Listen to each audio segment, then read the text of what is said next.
পরবর্তীতে আমরা দেখব যে রাউন্ড নামে যে ফাংশন রয়েছে, রাউন্ড ফাংশনের সাহায্যে কীভাবে কাজ করা যায়। তো আমরা এখানে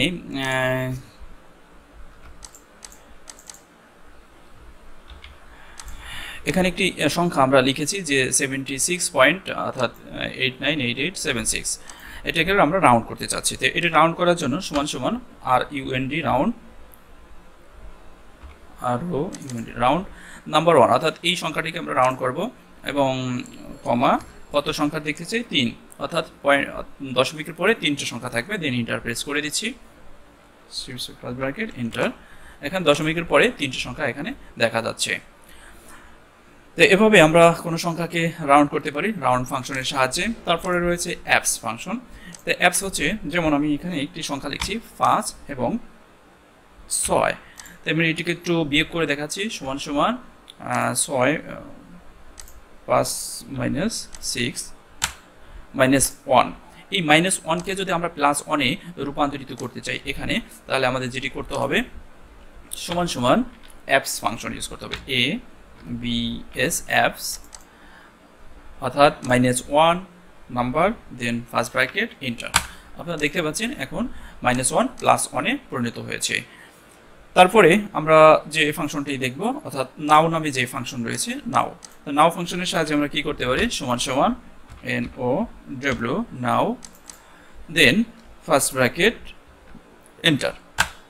আপনারা দেখতে পাচ্ছেন নাও এর সাহায্যে আজকের যে ডেট, সেই ডেটটি এবং টাইম সহ আপনি তৈরি করতে পারবেন। ডেট এবং টাইম এভাবে টান দিলে আমরা পর্যায়ক্রমে ডেট টাইম বের করতে পারি। তারপরে আমরা যেটা করতে পারি টুডে বলতে, টুডে এই ফাংশনের সাহায্যে আপনার শিটের ভিতরে কোনো জায়গায় যদি আপনার ডেটকে আপডেট করতে হয়, যে আজকের ফাইলের যে ডেট, আগামী ক্লাসে বা আগামী কাল ফাইলটি ওপেন করলে অটোমেটিক ফাইলের ডেট পরিবর্তন হবে, সেক্ষেত্রে টুডে ফাংশন আপনি ইউজ করতে পারেন। আর টুডে ফাংশনের জন্য টুডে লিখতে হবে টুডে। এবার আমরা ফার্স্ট ব্র্যাকেট দিয়ে দিচ্ছি, ইন্টার প্রেস করছি, ওকে।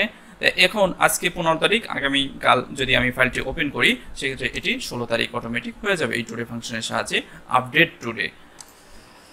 তো এই ছিল মূলত ফাংশনের ব্যবহার। আরেকটি ফাংশনের ব্যবহার আমরা দেখব যে অ্যাভারেজ ফাংশন। এটি আমি মিস্টেক করেছি, আর এটি করার জন্য অ্যাভারেজ বের করার জন্য আপনাদের যেটি করতে হবে যে এখানে যে 5টা সাবজেক্টের নাম্বার রয়েছে, 5টা সাবজেক্টের নাম্বার যদি আমি অ্যাভারেজ বের করতে চাই সেক্ষেত্রে সমান সমান ইউজ করতে হবে দিস অ্যাভারেজ।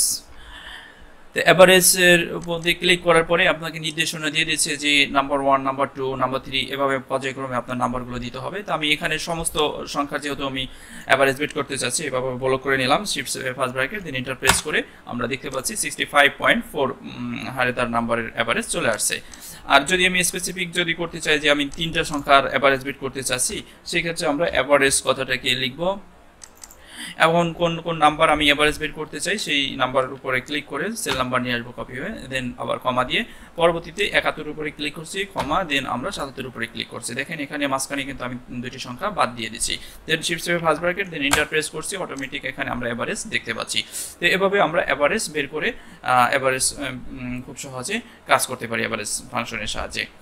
তো এই ছিল মূলত আজকের ভিডিওর আলোচনার মূল বিষয়, অর্থাৎ কমন যে ফাংশনগুলো রয়েছে অফিস আদালতে যে ফাংশনগুলো সাধারণত ব্যবহার করা হয় এই বিষয়ের উপরে আমার ভিডিও টিউটোরিয়াল। আমরা পরবর্তী ভিডিওতে দেখব যে এই ফাংশনের সাহায্যে কিভাবে একটি প্রজেক্ট করা যায়, অর্থাৎ স্যালারি শিট কিভাবে করা যায় সেই বিষয় নিয়ে আমি আলোচনা করব। আশা করি সবাই ভালো থাকবেন, সুস্থ থাকবেন। আল্লাহ হাফেজ। ভিডিও শেষে আপনার কাছে ছোট্ট একটি অনুরোধ করিব, যদি এই ভিডিওটি ভালো লাগে অবশ্যই লাইক, কমেন্ট এবং শেয়ার করে আপনি আপনার বন্ধু এবং বান্ধবীর মাঝে ছড়িয়ে তাদের উপকার করতে পারেন, এবং আমাদের চ্যানেলটি সাবস্ক্রাইব করে রাখুন যাতে করে পরবর্তী ভিডিওগুলো দেখতে পান। Thank you.